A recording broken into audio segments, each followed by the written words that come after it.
Paz e bem, meus irmãos e minhas irmãs. Estamos na segunda-feira, dia 20 de novembro. Hoje nós celebramos o Dia Nacional da Consciência Negra. O evangelho de hoje é retirado do livro de Lucas, capítulo 18, versículos de 35 a 43. Naquele tempo, Jesus estava se aproximando de Jericó. Estava ali na rua um homem cego sentado pedindo esmolas. Quando ele ouviu aquele alvoroço, ele perguntou o que estava acontecendo. E disseram a ele que Jesus, o Nazareno, estava passando. E ele pôs-se a gritar: Jesus, filho de Davi, tem compaixão de mim. As pessoas que andavam na frente começaram a proibi-lo de gritar. E aí ele gritava mais alto: Jesus, filho de Davi, tem compaixão de mim. Jesus parou e mandou que trouxessem o cego à sua presença. Assim que ele se aproximou, Jesus perguntou: o que queres que eu te faça? E ele respondeu: Senhor, que eu veja de novo. Jesus então disse-lhe: veja. Imediatamente o cego ficou curado. Ele se levantou e pôs-se a seguir a Jesus e começou a glorificar a Deus. Todo o povo ficou muito espantado com aquele milagre e pôs-se também a louvar a Deus. Palavra da salvação.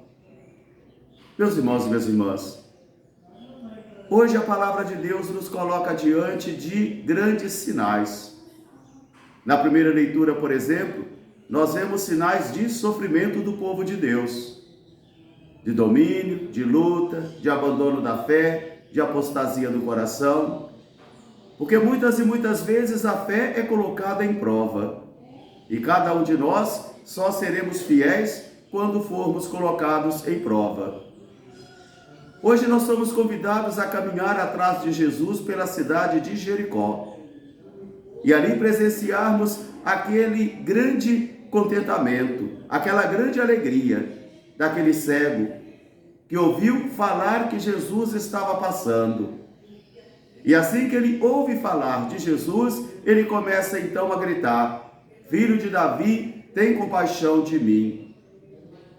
Ele fazia uma profissão de fé sobre a descendência de Jesus, que ele era um eleito de Deus, era da descendência de Davi. Filho de Davi, tem compaixão de mim. Mesmo diante da advertência daqueles que andavam na frente, daqueles que estavam proibindo a ele de gritar, ele não deu ouvidos. Ele não se intimidou.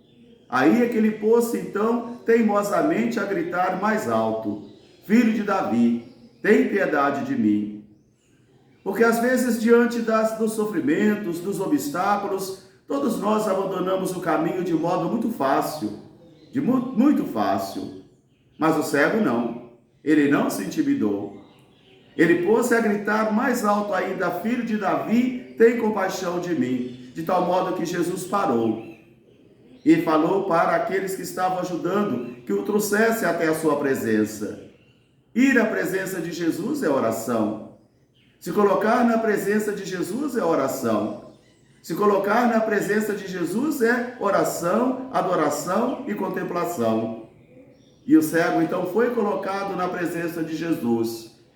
E novamente Jesus faz aquela pergunta: o que queres que eu te faça? O que você quer? Porque toda a cura começa do querer da pessoa. Todo milagre começa também do querer da pessoa. Toda liberdade começa também do querer da pessoa.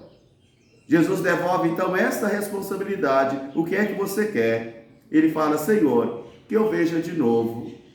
Quer dizer, significa então que ele um dia enxergou. Aqui nós podemos parafrasear essa parábola de hoje, ou essa história de hoje, também refletindo sobre quantos irmãos e irmãs que um dia conseguiram enxergar Jesus.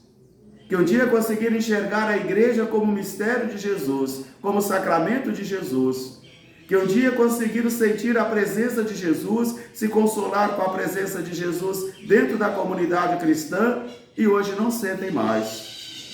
Hoje não conseguem mais contemplar a presença de Jesus no seio da igreja.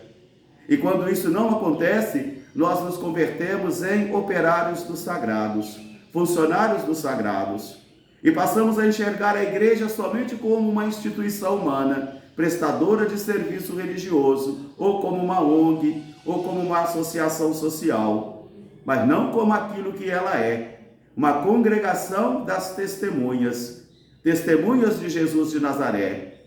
Aqui está a cegueira espiritual. O sol não deixa de ser amarelo, porque o cego não consegue enxergar a cor. O problema está no olho do cego e não no sol. De tal modo também que a igreja não deixa de ser santa, porque eu não consigo mais enxergar a santidade dela ou a santidade de seus filhos e filhas. O que nós precisamos fazer como cego hoje é também nos colocarmos a gritar diante de Jesus: tem compaixão de mim, Senhor, tem compaixão de mim. Porque muitos irmãos e irmãs estão cegos espiritualmente, e não conseguem mais enxergar a presença de Jesus e nem sentir a presença de Jesus.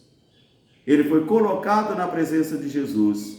Jesus pergunta para ele: o que queres? E ele fala: Senhor, que eu veja de novo, que eu enxergue de novo. E Jesus diz: veja de novo. Imediatamente ele ficou curado, começou a enxergar e pôs-se a servir a Jesus e a louvar a Deus. Servir a Jesus e a louvar a Deus. Porque aquele que consegue enxergar Jesus, aquele que consegue sentir Jesus, começa então a segui-lo e a louvar a Deus. E isso causou muito espanto na multidão, de tal modo que eles ficaram admirados e também eles começaram a louvar a Deus. Meus irmãos, minhas irmãs, hoje todos nós precisamos tomar cuidado com as doenças dos olhos do Espírito. Porque as doenças dos olhos do Espírito, elas têm a capacidade de também fazer com que eu e você fiquemos cegos.